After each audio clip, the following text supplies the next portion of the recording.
When the second prince had thus stayed away a long while, the youngest said he would go and search for the water of life, and trusted he should soon be able to make his father well again. The dwarf met him too in the same spot, and said, "Prince, whither hastest thou so fast?" And the prince said, "I go in search of the water of life, because my father is ill and like to die. Can you help me?" "Do you know where it is to be found?" asked the dwarf. "No," said the prince. "Then, as you have spoken to me kindly and sought for advice, I will tell you how and where to go. The water you seek springs from a well in an enchanted castle, and that you may be able to go in safely, I will give you an iron wand and 2 little loaves of bread. Strike the iron door of the castle 3 times with the wand, and it will open.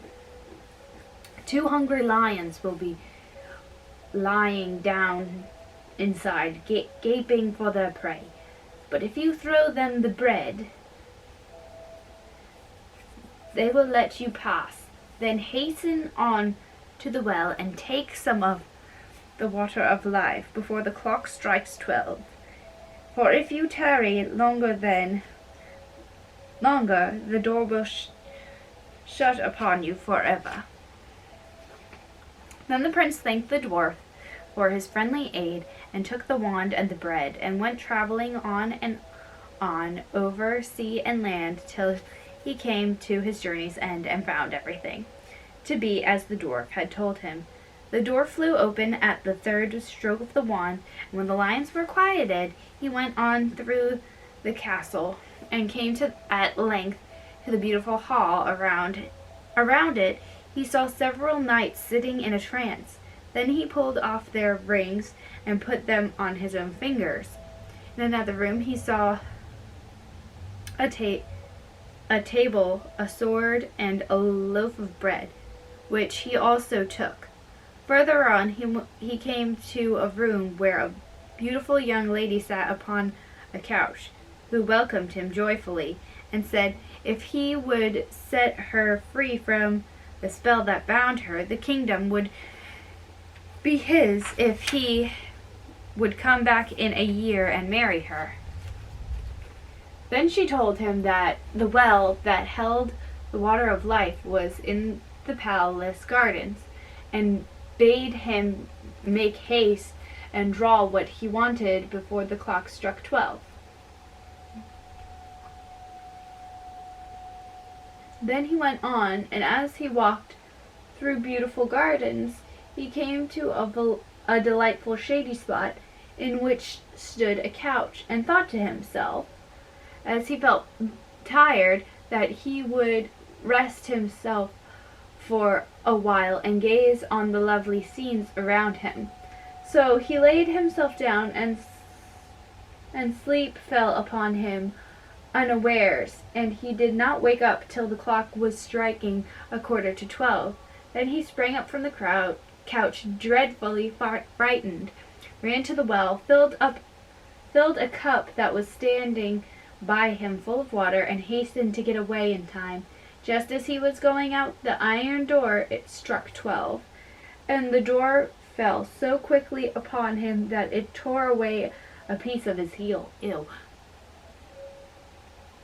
When he found himself safe, he was overjoyed to think that he had got the water of life.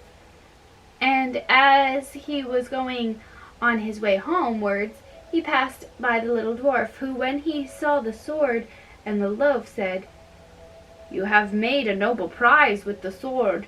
You can at a blow slay whole armies, and the bread will never fail."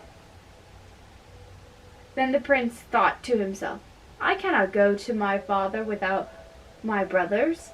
So he said, "Dear dwarf, cannot you tell me where my 2 brothers are, who set out in search of the water of life before me and never came back? I have shut them up by a charm between two mountains, said the dwarf, because they were proud and ill-behaved, and scorned to ask advice. The prince begged so hard for his brothers that the dwarf at last set them free, though unwilling, said, Beware of them, for they have bad hearts. Their brother, however, was greatly rejoiced at them, rejoiced to see them, and told them all that had happened to him, how he had found the water of life and had taken a cup full of it, and how he had set a beautiful princess free from a spell that bound her, and how she had engaged to wait a whole year and then to marry him and give him the kingdom. Then they all three rode on together, and on their way home came to a country that was laid waste by war and dreadful famine, so that it was feared all must die for want. But the prince gave the king of the land the bread, and all of his kingdom ate of it. And he slew the enemy's army with the wonderful sword, and left the kingdom in peace and plenty. In the same manner he befriended 2 other countries, and that they passed through on their way. When they came to the sea, they got into a ship, and during their voyage the 2 eldest said to themselves, Our brother has got the water which we could not find. Therefore our father will forsake us and give him the kingdom which is our right. So they were full of envy and revenge, and agreed together how they could ruin him. They waited till he was fast asleep, and then poured the water of life out of the cup and took it for themselves, giving him bitter sea water instead. And when they came to the journey's end, the youngest brought his cup to the sick king, that he might drink and be healed. Scarcely, however, had he tasted the bitter sea water, than he became worse even than he was before. And then both the elder sons came in and blamed the youngest for what he had done, and said that he wanted to poison their father, but that they had found the water of life, and had brought it with them. He no sooner began to drink of what they brought him, than he felt his sickness leave, and was as strong and as well in his young days. Then they went to their brother and laughed at him, and said, Well, brother, you found the water of life, did you? You have had the trouble, and we shall have the reward. Pray, with all your cleverness, why did not you manage to keep your eyes open? Next year one of us will take away your beautiful princess. If you do not care, you had better say nothing about this to father, for he does not believe a word you say, and if you tell tales, you shall lose your life into the bargain. But be quiet, and we will let you off.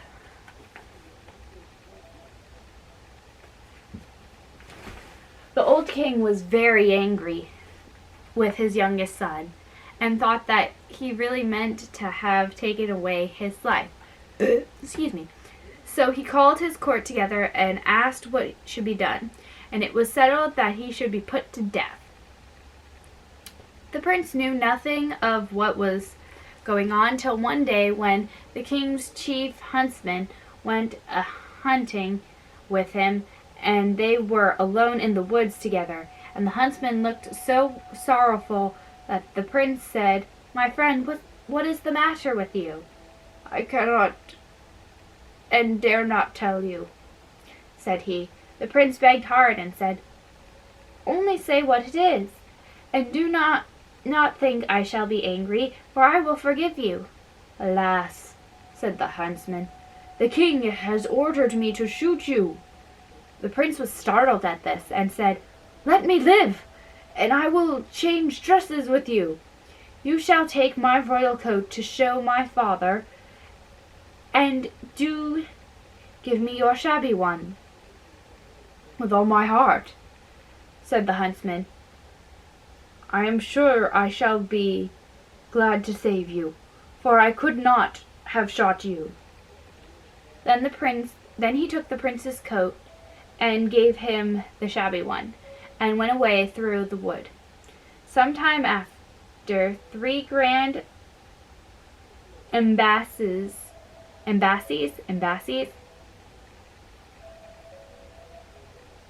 came to the old king's court with rich gifts of gold and precious stones for his youngest son, which were sent from the 3 kings to whom he had lent his sword and loaf of bread to rid them of their enemy and to feed their people. This touched the old king's heart, and he thought his son might still be guiltless. And he said to his court, "Oh, that my son were still alive! How it grieves me that I had killed him." "He still lives," said the huntsman, "and rejoice that I had pity on him and saved him. For when the time came, I could not shoot him, but let him go in peace, and brought home his royal coat." At this, the king was overwhelmed with joy, and made it known throughout all his kingdom that if his son would come back to his court, he would forgive him. Meanwhile, the princess was eagerly waiting the return of her deliverer, and had a road made leading up to her palace, all of shining gold, and told her courtiers that whoever came on horseback and rode straight up to the gate upon it was her true lover, and that they must let him in. But whoever rode on one side of it, they must be sure was not the right one, and must send him away at once. The time soon came that the eldest thought he would make haste to go to the princess, and say that he was the one who had set her free, and that he should have her for his wife, and the kingdom with her. As he came before the palace and saw the golden road, he stopped to look at it, and thought to himself, "It is a pity to ride upon this beautiful road." So he turned aside and rode on the right side of it.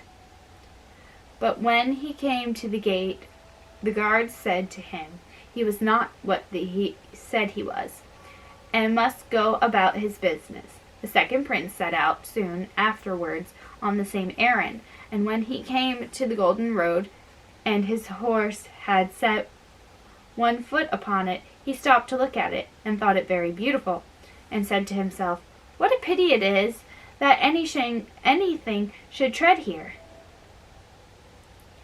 Then he too turned aside and rode on the left of it. But when he came to the gate, the guard said he was not the true prince, and that he too must go away.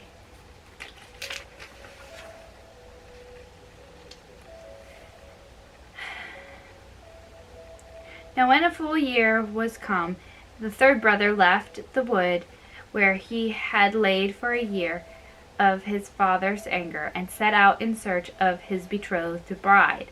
So he journeyed on, thinking of her all the way, and rode quickly that he did not even see the golden road, but went with his horse straight over it. And as he came to the gate, it flew open, and the princess welcomed him with joy. And as he was her deliverer, and should now be her husband, and lord of the kingdom, the marriage was soon kept with great feasting.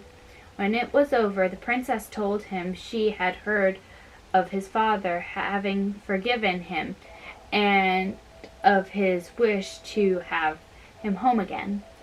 So he went to visit him and told him everything, how his brothers had cheated and robbed him, and yet that he had bore all these wrongs for the love of his father. Then the old king was very angry and wanted to punish his wicked sons. But they made their escape and got into a ship and sailed away over the side sea, and were never heard of any more.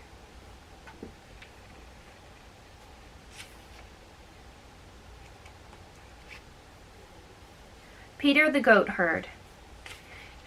In the wilds of the Hart's forest, there is a high mountain where the fairies and goblins dance by night, and where they say the great Emperor Frederick Barbarossa still holds his court among the caverns. Now then, he shows himself and punishes those whom he dislikes, or gives some rich gift to the lucky wight whom he takes it into his head to befriend. He sits on a throne of marble with his red beard sweeping on the ground, and once or twice in a long course of years rouses himself for a while from the trance in which he is buried, but soon falls again into his former forgetfulness. Strange chances have befallen many who have strayed within the range of his court. You shall hear one of them. A great many years ago there lived in a village at the foot of the mountain one Peter, a goat herd. Every morning he drove his flock to feed upon the green spots that are here and there found on the mountainside, and in the evening he sometimes thought it too far to drive his charge home. So he used in such cases to shut it up in a spot amongst the woods where an old ruined wall was left standing, high enough to form a fold, in which he could count his goats and rest in peace for the night. One evening he found that the prettiest goat of his flock had vanished soon after they were driven into this fold, but was there again in the morning. Again and again he watched, and the same strange thing happened. He thought he would look still more narrowly, and soon found a cleft in the old wall, through which it seemed that his favorite made her way. Peter followed, scrambling as well as he could down the side of the rock, and wondered not a little on overtaking his goat and finding it employing itself very much at its ease in a cavern, eating corn, which kept dropping from some place above. He went into the cavern and looked about him to see where all this corn that rattled about his ears like a hailstorm could come from. But all was dark, and he could find no clue to this strange business. At last, as he stood listening, he thought he heard the neighing and stamping of horses. He listened again. It was plainly so, and after a while he was sure that the horses were feeding above him, and that the corn fell from their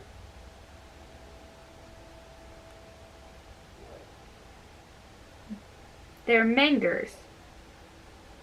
What could these horses be, which are thus kept in a mountain where none but the goat's foot ever trod?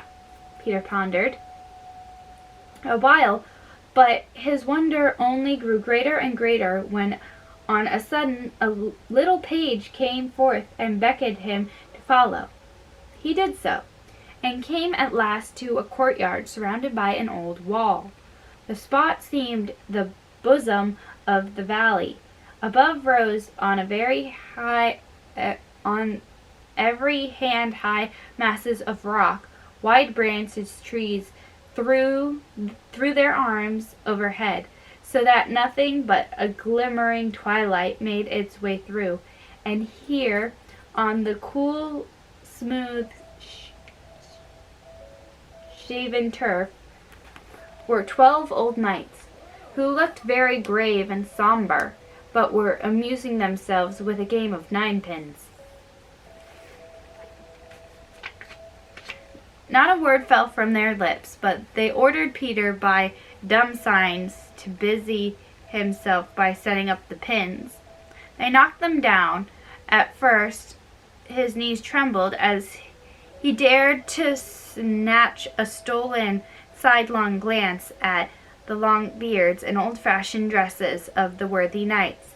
Little by little, however, he grew bolder, and at last he plucked up his heart so far as to take his turn in the draught at the can, which stood beside him and sent up the smell of the richest old wine. This gave him new strength for his work, and as often as he flagged at all, he turned to the same kind friend for help in his need. Sleep at last overpowered him, and when he awoke he found himself stretched out upon the old spot where he had folded his flock. The same green turf was spread beneath, and the same tottering walls surrounded him.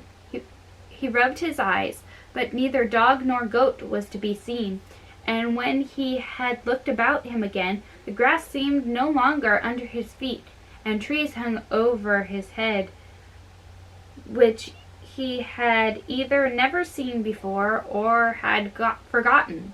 Shaking his head, and hardly knowing whether he were in his right mind, he wound his way among the mountain steeps, through paths where the flock were wont to wander, but still not a goat was to be seen. Below him in the plain lay the village where his home was, and at length he took the downward path and set out with a heavy heart in search of his flock. The people who met him as he drew near to the village were all unknown to him. They were not even dressed as his neighbors were, and they seemed as if they hardly spoke the same tongue. And when he eagerly asked after his goats, they only stared at him and stroked their chins. At last he did the same too, and what was his wonder to find that his beard was grown at least a foot long. The world thought he now too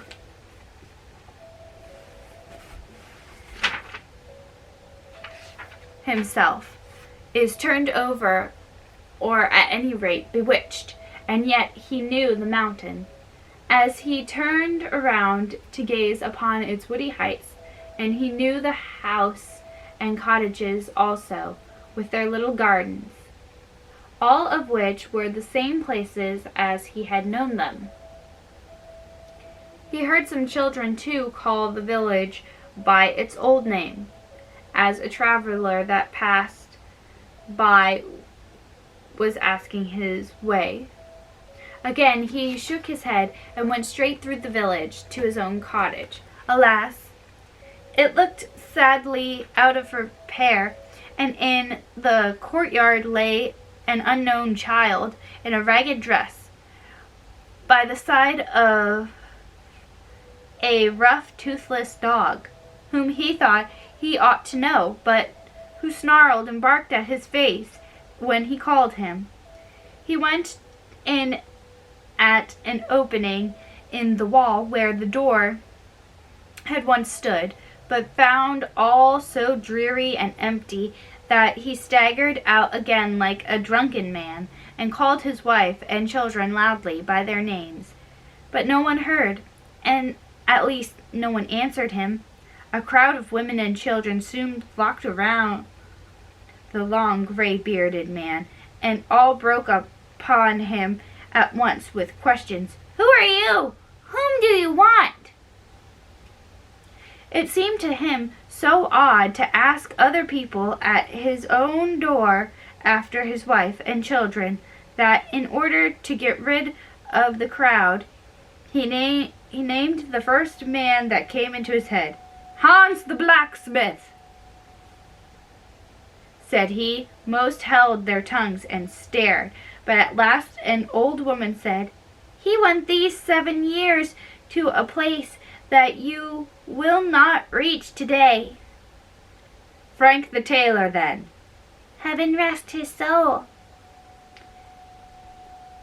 said the old beldam upon crutches. "He has laid these 10 years in a house that he'll never leave." Peter looked at the old woman and shuddered as he saw her to be one of his old friends, only with a strangely altered face. All wish to ask further questions was gone, but at last a young woman made her way through the gaping throng with a baby in her arms, and a little girl about 3 years old clinging to her other hand. All three looked the very image of his wife. "What is thy name?" he asked wildly. "Mary." "And your father's?" "Heaven bless him, Peter." "It is now 20 years since we sought him day and night on the mountain. His flock came back, but he never was heard of any more. I was then 7 years old." The goatherd could hold no longer. "I am Peter," cried he. "I am Peter, no other," as he took the child from his daughter's arms and kissed it. All stood gaping, and not knowing what to say or think, till at length one voice was heard. Why, it is Peter!" And then several others cried, "Yes, it is Peter! Welcome, neighbor, welcome home after 20 long years."